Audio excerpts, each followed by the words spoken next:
The house didn't look alive at first. To Daniel Carter, it was just another real estate gamble.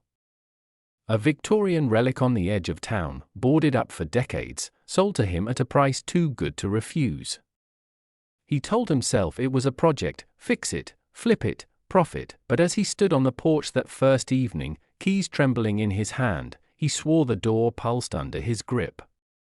As though the wood inhaled, exhaled, inside, the air was thick. Dust swirled in the shafts of light, yet every corner smelled faintly of iron and damp earth.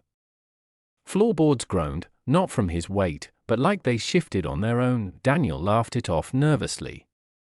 Old houses settle, he muttered, then came the sound. A slow, deliberate inhale. The walls expanding, wallpaper stretching outward. Then the exhale, a hollow sigh that ruffled his hair. Daniel froze, heart pounding. The house was breathing. Daniel Carter wasn't a believer in ghosts. He was a believer in cheap property. The Victorian house at the edge of town had been abandoned for 40 years, its paint peeled away, windows boarded, roof sagging. Everyone said it was cursed, that no one who lived there stayed long. But Daniel saw numbers, not legends. Fix it, flip it, profit, he told himself as he signed the papers. The realtor muttered something about buyer beware under her breath. Daniel ignored it. He stepped into the house at dusk, boots crunching on broken glass. The air smelled damp, metallic. As he reached for the door to shut it, his hand froze. The wood flexed under his palm.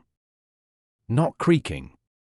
Not shifting, breathing. The door swelled outward with a slow inhale, then deflated with a sigh. Daniel stumbled back, heart hammering. Old wood, he whispered. Just old wood. But the wallpaper bulged faintly with the same rhythm. The floor beneath his feet rose and fell, subtle as a chest. The house exhaled warm air into his face. Daniel set up a sleeping bag in the living room. He didn't believe in curses, but he wasn't blind either. Something was wrong all night. He heard it. The long inhales, the low groaning exhales. Pipes rattled like lungs wheezing.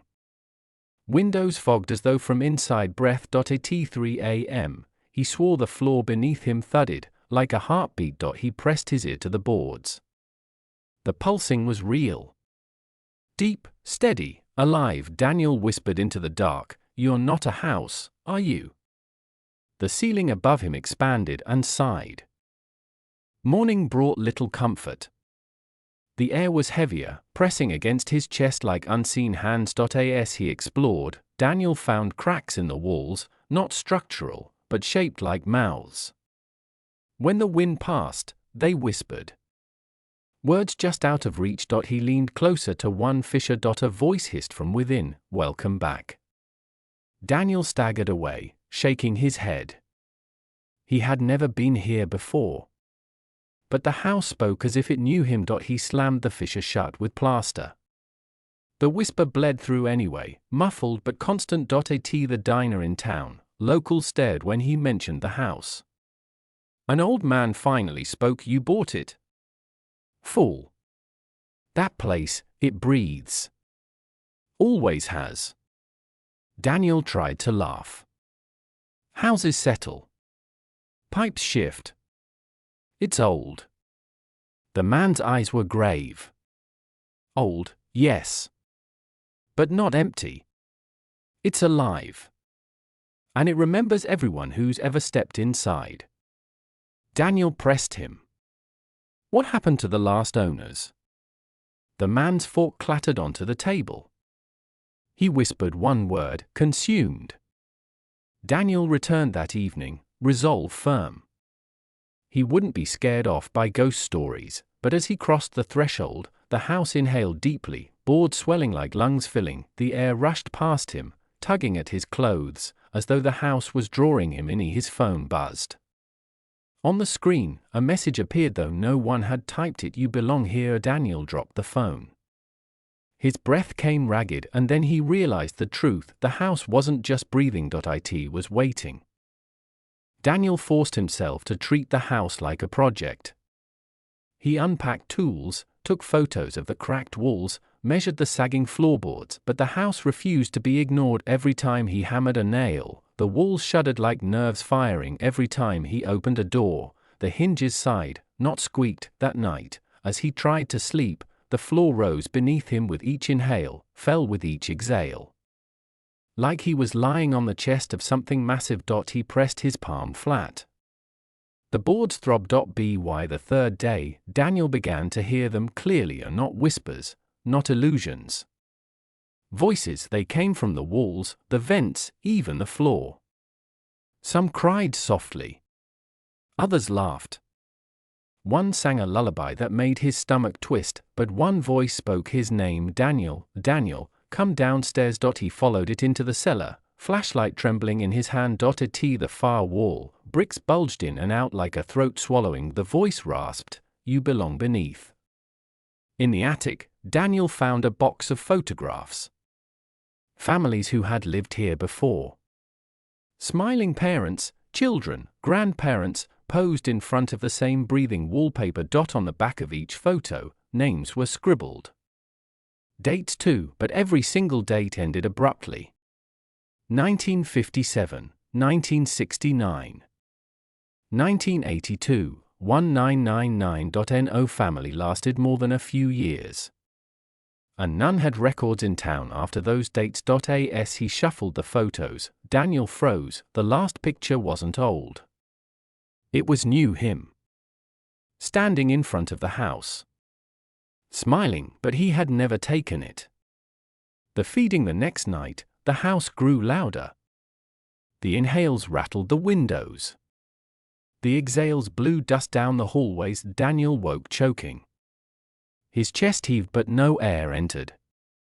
The house was stealing his breath. Gasping, he staggered to the window and forced it open.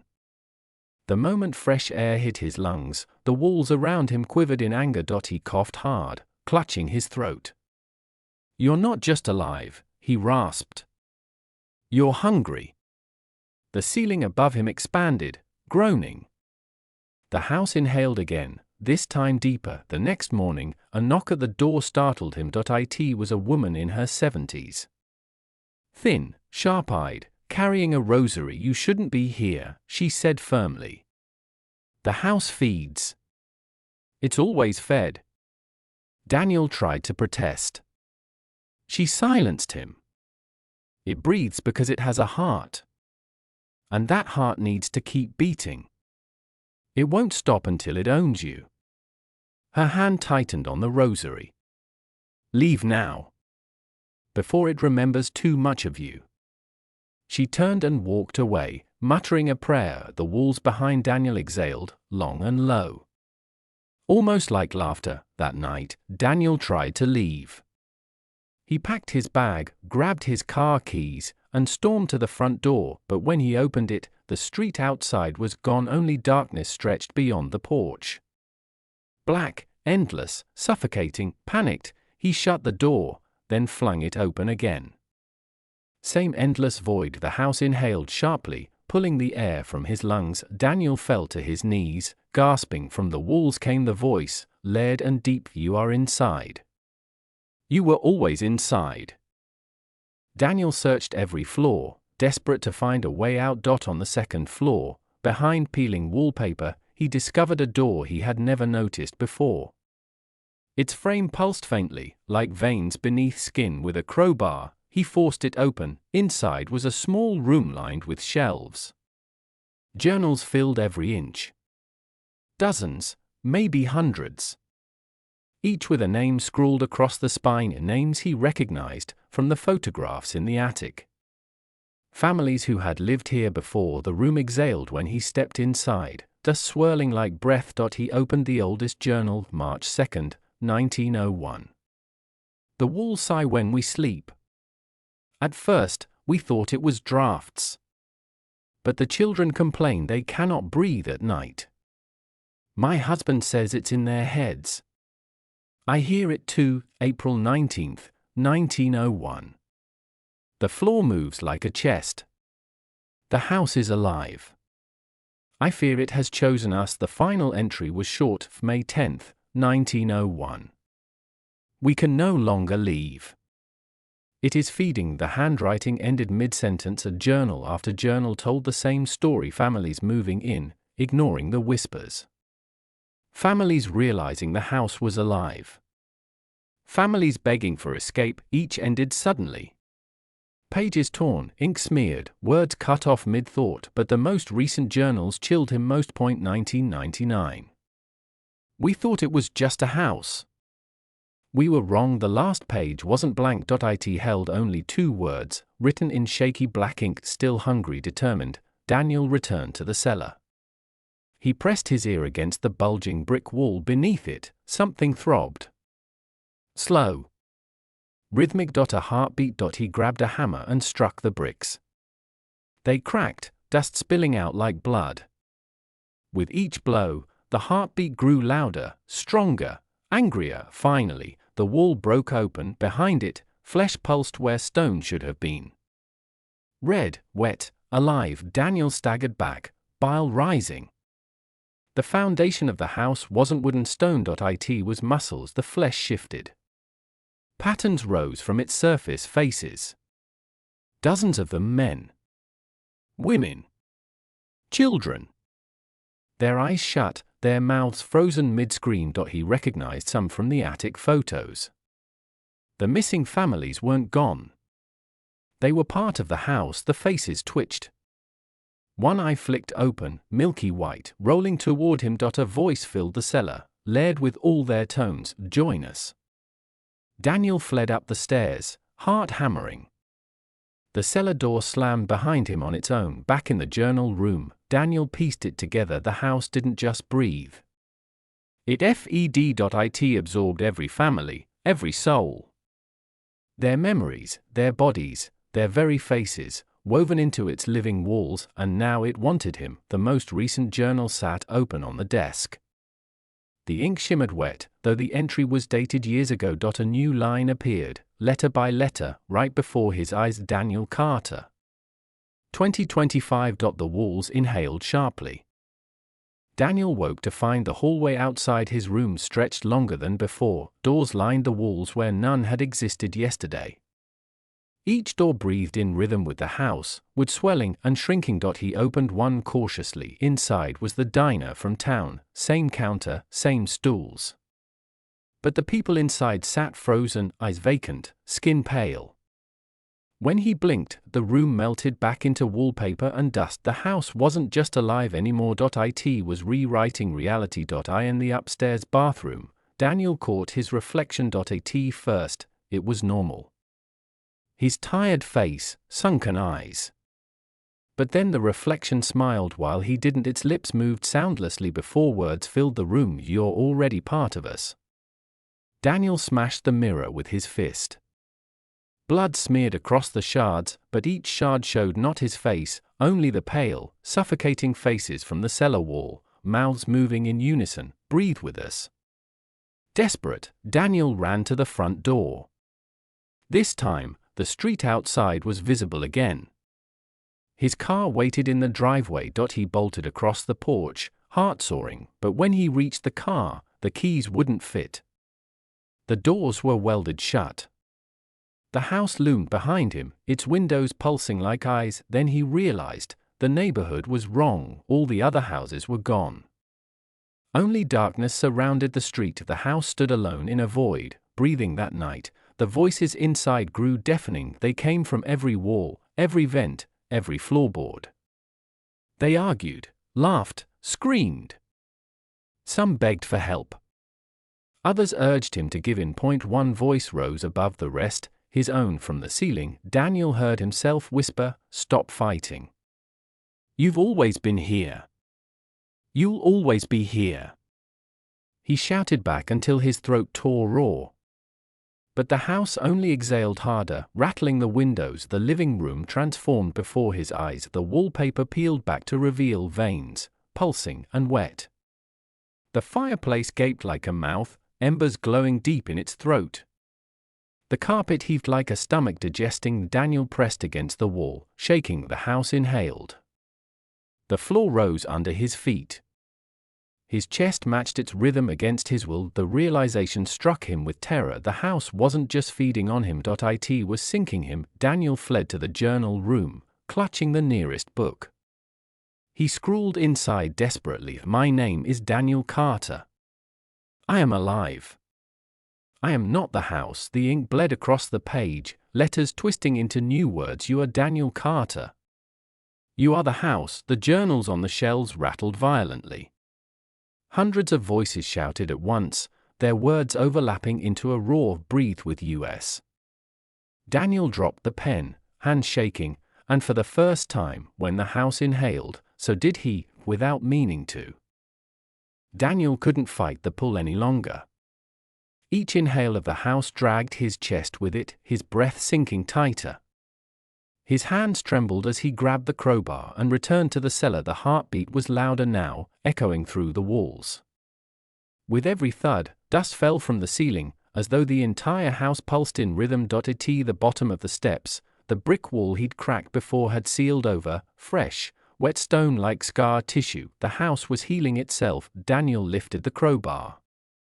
Not this time. Each strike tore chunks of flesh-colored stone apart. The smell of iron and rot filled the cellar. With one final swing, the wall split open. Behind it lay a cavern of pulsating tissue. Veins stretched like roots, glowing faintly red. The floor slick with blood-like fluid. And at the center, massive and throbbing, was the heart. It beat slow and steady, shaking the ground. Every beat rattled Daniel's ribs. Faces stretched across its surface, hundreds of them, wailing in silent agony. The house had a core and it was alive. Daniel staggered forward, voice breaking. "Let them go.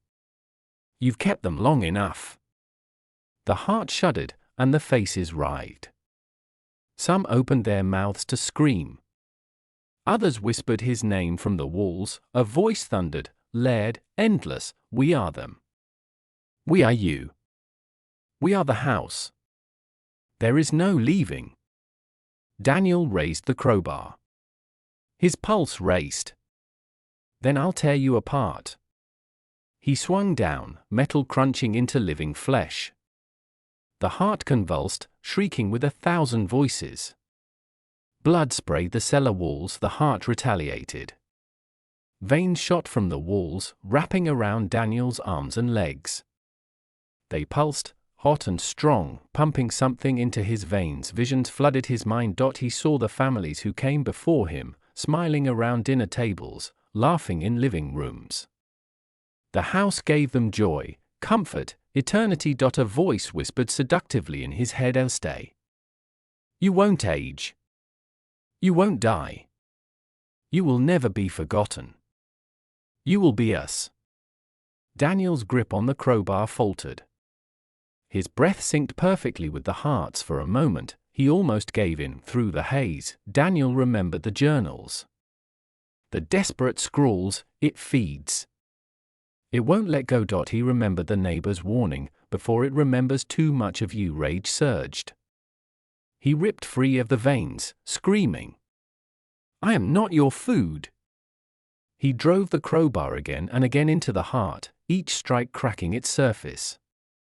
The faces shrieked in unison, twisting in agony. The house shook violently, walls splitting, floors buckling. The heart's rhythm faltered. Slowed, Daniel raised the crowbar one last time. With a final blow, the heart burst. A tidal wave of black fluid exploded, flooding the cellar. The faces melted into nothing, their screams fading into silence. The entire house groaned like a dying beast. Walls collapsed inward, ceilings caved.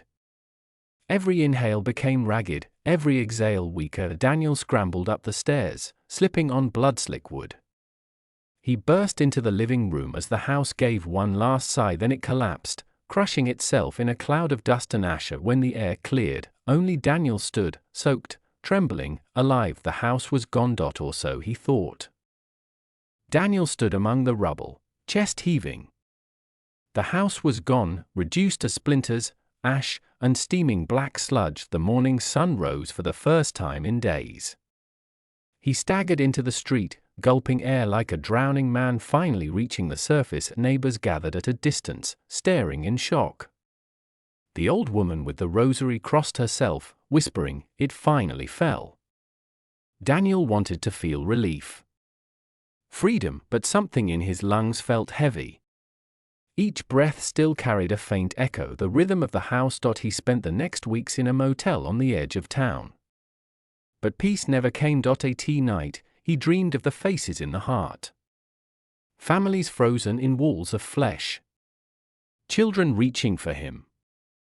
Voices calling his name. When he woke, his chest rose and fell in perfect rhythm to the old heartbeat. One evening, he scribbled in a motel notepad, "My name is Daniel Carter. I am not the house." The words bled across the page, twisting into, "You are the house." He tore the page to shreds, trembling. A month later, Daniel drove past the empty lot, except it wasn't empty. The house stood there again. Perfect. Restored. Not a splinter out of place. Its windows gleamed. Its porch waited. He slammed the brakes, heart hammering. "No. I destroyed you."